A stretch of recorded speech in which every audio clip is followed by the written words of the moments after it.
తాకట్టులో ఉన్న బంగారాన్ని విడిపించి ఆ రోజు ఆన్లైన్ రేటుకే మేము కొంటాం. Sharma gold company. నమస్కారం అలగిరి రవీంద్రనాథ్ గారు. నమస్తే అండి సిరి గారు. సార్, నిన్నటి నుంచి మనమైతే సైఫ్ అలీ ఖాన్ వార్తలు వింటూ ఉన్నాం అండ్ అలాగే దానికి సంబంధించిన న్యూస్ కూడా మనం చేస్తూ ఉన్నాం.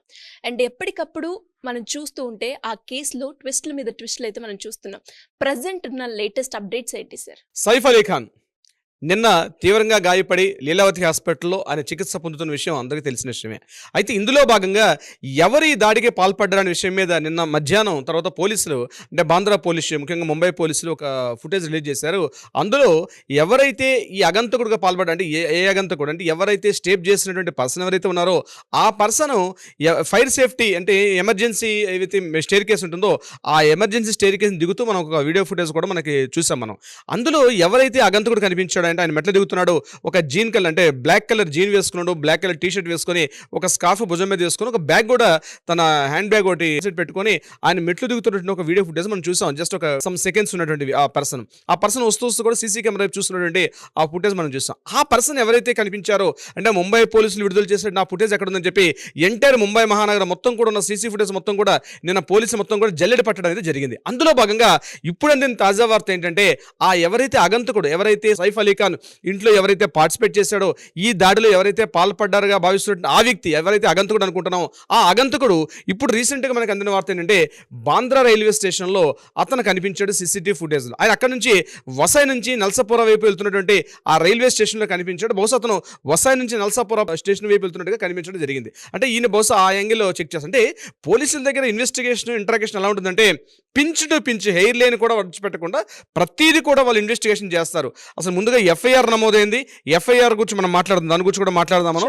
ఎఫ్ఐఆర్ ప్రధానంగా ఎఫ్ఐఆర్ ఏంటంటే 311, 312 అంటే బిఎన్ఎస్ యాక్ట్ ప్రకారం 311 అంటే రాబరీ కింద చేశారు. 312 దేనికైతే ఆ రాబరీకి సంబంధించి ఒక పదునైన ఆయుధం వాడినట్టుగా మనకు కనిపిస్తుంది. అదేవిధంగా 331(6), 331(7), 331(8) ఇవన్నీ కూడా ట్రెస్పాసింగ్ వీటికి సంబంధించినటువంటి సెక్షన్స్ కింద మాత్రమే ఎఫ్ఐఆర్ నమోదైంది. ఎవరైతే ఆ ఇంట్లో పనిచేస్తున్నటువంటి పని మనిషి అంటే హోమ్ టేకర్ ఎవరైతే ఉన్నారో ఫిలిప్ అని చెప్పి ఆ ఇంట్లో ఉన్నటువంటి పని మనిషి ఇచ్చేటువంటి వాంగ్మూలాన్ని ఆధారం తీసుకొని, అంటే ఆ సెంటెన్స్ ఆధారంగా తీసుకొని ఎఫ్ఐఆర్ని నమోదు చేశారు సైఫ్ అలీ ఖాన్ జరిగినటువంటి సంఘటన మీద. ఇప్పుడు ఆయన లీలావతి హాస్పిటల్లో కూడా ఆయన చికిత్స పొందుతున్నారు. అయితే అందరికీ క్యూరియాసిటీ ఏంటంటే ముంబై అంటేనే అందరికీ హడల్. యాక్చువల్గా ఇదేదో ఎవరో తెలియకుండా అగంతకుడు వచ్చాడు, ఇంట్లో రాబరీకి వచ్చాడు, రాబరీకి ప్రయత్నం చేశారంటే ప్రజలెవరు కూడా దీన్ని అంత తొందరగా డైజెస్ట్ చేసుకోవట్లేదు. ఎందుకంటే ముంబై మహానగరం అంటేనే అండడానికి బాగా ప్రసిద్ధి పొందింది. అంటే మాఫియాడానికి అండడానికి బాగా ప్రసిద్ధి, అంటే బాగా ఫెమిలియర్ ఉన్నటువంటి టౌన్ అది. ముఖ్యంగా పొలిటీషియన్స్ కావచ్చు, బిజినెస్ మెన్స్ కావచ్చు, ముఖ్యంగా సినిమా యాక్టర్స్ వీళ్ళ మీద దారుణంగా దాడులు జరిగిన సంఘటనలు ఉన్నాయి. రీసెంట్ గా సల్మాన్ ఖాన్ పైన కూడా ఇప్పుడు బిష్ణోయ్ చేసినటువంటి ఆయన యొక్క ముఠా సభ్యులందరూ కూడా బిష్ణోయ్ చేసినట్టుగా కూడా తెలిసింది. అది కాకుండా రీసెంట్ గా పొలిటీషియన్ బాబా సిద్దికి హత్య కూడా ముంబై మహానగరంలో జరిగింది. అటు సిద్దికి హత్య జరిగిన సంఘటన తర్వాత సల్మాన్ ఖాన్ అటాక్ జరగడం. అట్ ద సేమ్ టైం అంతకుముందు మనకి బాగా తెలుసు గుల్షన్ కుమార్ అని చెప్పి టీ సిరీస్ అధినేత, ఆ టైంలో ఒక సంఘటన జరిగింది ఒక 20 years బ్యాక్. గుల్షన్ కుమార్ కూడా ఇట్లానే ఒక టెంపుల్కి వెళ్ళి వస్తుండగా ఆయన మీద ఒకేసారి దొండగులు దాడి చేసి కత్తులతో పబ్లిక్లో ఆయన పొడి చంపేసిన సంఘటన కూడా జరిగింది. అంటే ఇది ఏదో ఒక తాత్కాలికంగా ఒక రాబరీ జరిగింది, ఏదో అగంతకుడు లోపలికి వెళ్ళాడు, ₹1 డిమాండ్ చేశాడు కాబట్టి ఆ ₹1 ఇవ్వనందుకు గాను ఆ దాడిలో సైఫ్ అలీ ఖాన్ మీద ఏదైనా దాడి చేసినట్టుగా బయటకు కనిపిస్తుండగా ఎఫ్ఐఆర్ అంటే ప్రాథమిక విచారణలో నమోదైనప్పటికీ కూడా దీని వెనకాల ఏదైనా పెద్ద ముఠా ఉండొచ్చు. ఎందుకంటే అది మరో చోట జరుగుంటే అది సంఘటన వేరే విషయం. ప్రధానంగా ముంబై లాంటి మహానగరం పూర్తిగా హై సెక్యూరిటీ, అంటే పొలిటీషియన్స్ కానీ అదేవిధంగా నేను చెప్పినట్టు బిజినెస్ మెన్స్ కావచ్చు, సినిమా యాక్టర్స్. బాంద్రా వెస్ట్ అంటేనే హైయెస్ట్ రిచెస్ట్ ప్రాంతం అనమాట. మన హైదరాబాద్ ఎలా అయితే మనం జూబ్లీ హిల్స్, బంజారా హిల్స్ అంటామో ఇంతకు మించి ఉన్నటువంటి పవర్ఫుల్ ప్రదేశం అనమాట. అక్కడ పించు టు పించు కూడా సీసీ ఫుటేజ్ తోటి అనుక్షణం కూడా నిఘా నీడలో ఉంటుంది, అంటే సీసీటీవీ సర్వేలెన్స్ ఉంటుంది. అటువంటి ప్లేసులో ఒక అపరిచితుడు ఎలా ప్రవేశించాడు, అది కూడా 11th, 12th ఫ్లోర్లో సైఫ్ అలీ ఖాన్ తలకు హౌస్ ఉంది. అంటే ఈ 11th ఫ్లోర్లోకి ఎలా ఎంటర్ అయ్యాడు, అది కూడా సీసీటీవీ ఫుటేజ్లో హై సెక్యూరిటీ ఉన్నటువంటి ప్రదేశంలో. ఆ బిల్డింగ్ కూడా ఏదైతే మనం బాంద్రా వెస్ట్ నుండి ఈ బిల్డింగ్ చెప్తున్నాం, ఫార్చ్యూన్ హైట్స్ అని చెప్తున్నాము, ఇది కూడా హైయెస్ట్ రిచెస్ట్ ఏరియాలో, హై సెక్యూరిటీ ఏరియాలో. ఇది 11th ఫ్లోర్, 12th ఫ్లోర్లోకి ఈయన ఎలా ప్రవేశించాడు ఈ అగంతకుడు? అంటే కేవలం ముందు ప్రవేశించాడా, లేకపోతే అంతకుముందు జస్ట్ ఒక 1 week back entire Kareena Kapoor again వీళ్ళ ఫ్యామిలీ, సైఫ్ అలీ ఖాన్ మొత్తం ఎంటైర్ ఫ్యామిలీ రీసెంట్గా వాళ్ళకి స్విట్జర్లాండ్ వెళ్ళి వచ్చారు. ఒక 1 week అక్కడే హాలిడే ట్రిప్ మెయింటైన్ చేసుకొని రీసెంట్గా వచ్చారు. అంటే వీళ్ళు హాలిడే హౌస్ లాక్ చేసుకుని వెళ్ళే సమయంలో అంతకు ముందే దొండ కూడా ప్రవేశించి అక్కడైనా స్టే చేయడం జరిగిందా? ఎందుకంటే రీసెంట్గా వచ్చారు వాళ్ళు. I think it is 2-3 days back Bombay reach అవ్వడం జరిగింది.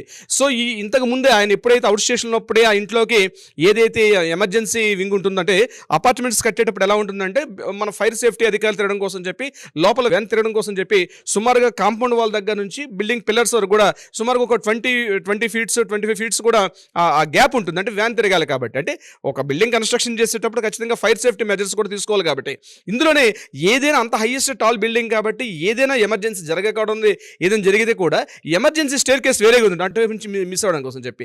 సో ఇప్పుడు పోలీసులు చెప్పిన ప్రాథమిక విషయాలు ఏం చెప్పారంటే ఈ ఎవరైతే ఇప్పుడు అగంతకుడు ఉన్నాడో ఈ యొక్క ఎవరైతే ఈ దాడికి పాల్పడిన వ్యక్తులు జనరల్గా వస్తున్న ఏరియా కాకుండా ఏదైతే ఎమర్జెన్సీ వింగ్ ఉందో అటు స్టేర్ కేసు నుంచి వచ్చారు. అగైన్ మార్నింగ్ కూడా 2:33 ఆ స్టేర్ కేసు నుంచి ఆయన బయటకు వచ్చినటువంటి ఆ దృశ్యాలు కూడా మనకు కనిపించాయి. అంటే ఆ ఏదైతే సేఫ్టీ మెజర్స్ ఉన్నటువంటి ఎమర్జెన్సీ ఆ స్టేర్ కేసు ఉన్న ప్రాంతం నుంచి ఆయన రావడం జరిగింది. అంటే అక్కడ సెక్యూరిటీ పరిధి ఏం లేదా, అక్కడ సీసీటీవీ సర్వేలెన్స్, అంటే వందలాది ప్రశ్నలు. అంటే ట్విస్ట్లు ఎందుకు అంటున్నాం అంటే ఒక సెలబ్రిటీ, అదేవిధంగా ఒక ఫెమిలియర్ నటుడైనా, ఇది కాకుండా ఆయన ఇటీవల కొన్ని చేసిన ఆయన పిల్లల విషయంలో కూడా ఆయన పిల్లలకు పెట్టిన పేర్లు కూడా కొంత వివాదాస్పదమైనవి. ముఖ్యంగా ఆయన కరీనా కపూర్కి సైఫ్ అలీ ఖాన్కి పుట్టిన పిల్లలకి పేర్లు కూడా చూడండి డిఫరెంట్ పేర్లు. తైమూర్ అలీ ఖాన్ పెట్టారు. తైమూర్ అంటే ఏంటి, భారతదేశం మీద అటాక్ చేసి భారతదేశాన్ని రాబరీ చేసినట్టు ఒక ప్రదేశం పేరు. ఎప్పుడైతే తైమూర్ అలీ ఖాన్ పెట్టారో తైమూర్ అలీ ఖాన్ మీద పెట్టంగానే ఇమీడియట్గా చాలా సంఘాలు అప్పట్లో చాలా డిస్టర్బెన్స్ చేశాయి. ఒక పెద్ద వార్త దావానంగా కూడా డిస్టర్బెన్స్ చేశారు. ఎందుకంటే తైమూర్ లాంటి ఒక భారతదేశ దోపిడీదారు పేరు ఎలా పెడతారు అంటే ఇతను భారతదేశ వ్యతిరేక, హిందూ మత వ్యతిరేక అని చెప్పి కూడా వివాదాస్పద వ్యాఖ్యలు వచ్చాయి. తర్వాత రెండో అబ్బాయికి జహంగీర్ అలీ ఖాన్ పేరు పెట్టారు. జహంగీర్ అంటే ఏంటి, పూర్తిగా భారతదేశాన్ని బ్రిటిష్ వాళ్ళకి అమ్మేసిన వ్యక్తి, అదేవిధంగా భారతదేశంగా అనేక దోపిడీలు చేసి ఉన్నటువంటి వ్యక్తి, ముఖ్యంగా జహంగీర్ అని పేరు. సో ఈ రెండు పేర్లు పెట్టినప్పుడు మాత్రం వాళ్ళు చాలా వివాదాస్పదాలు, చాలా కాంట్రవర్షియల్స్ ఎదుర్కొన్నారు. ఎంటైర్ దేశవ్యాప్తంగా అనేక చర్చలు జరిగినాయి.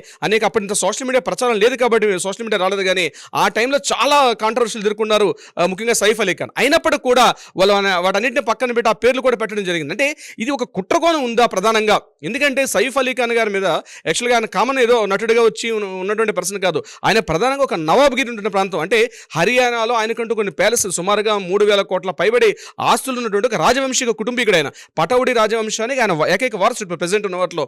తర్వాత పిల్లలు తర్వాత వచ్చారు. సో ఇప్పుడు లివింగ్లో ఉన్నటువంటి ఒక సెలబ్రిటీతో పాటు, అంటే సినిమా సెలబ్రిటీతో పాటు ఒక నవాబు ఉన్నటువంటి ఒక రాజవంశీకుడు 1977లో ఇందిరాగాంధీ రాజాభరణాలు రద్దు చేసేటంత కూడా వీళ్ళు గవర్నమెంట్ నుంచి కొన్ని రకాల రాయితీలు కూడా వీళ్ళు పొందడం జరిగింది. అంటే సైఫ్ అలీ ఖాన్ ఏదో కామన్ మెన్గా చూడడం, లేకపోతే ఒక కామన్ సెలబ్రిటీగా చూసి ఈ జరిగిన సంఘటన చేయడం కాకుండా ఈ జరిగిన సంఘటన వెనకాల చాలా యాంగిల్స్లో వాళ్ళు ఎంక్వైరీ చేస్తున్న పోలీసులు ఎఫ్ఐఆర్ నమోదు చేసిన పరిస్థితి ఏదైతే ఉందో కేవలం ఇది బేసిక్, అంటే ఫండమెంటల్ ప్రాథమిక విచారణ ప్రకారం మాత్రమే ఈ ఎఫ్ఐఆర్ నమోదు చేశారు. కానీ దీని వెనకాల ఏదైనా ప్రధాన కుట్రకోణం దాగి ఉందా?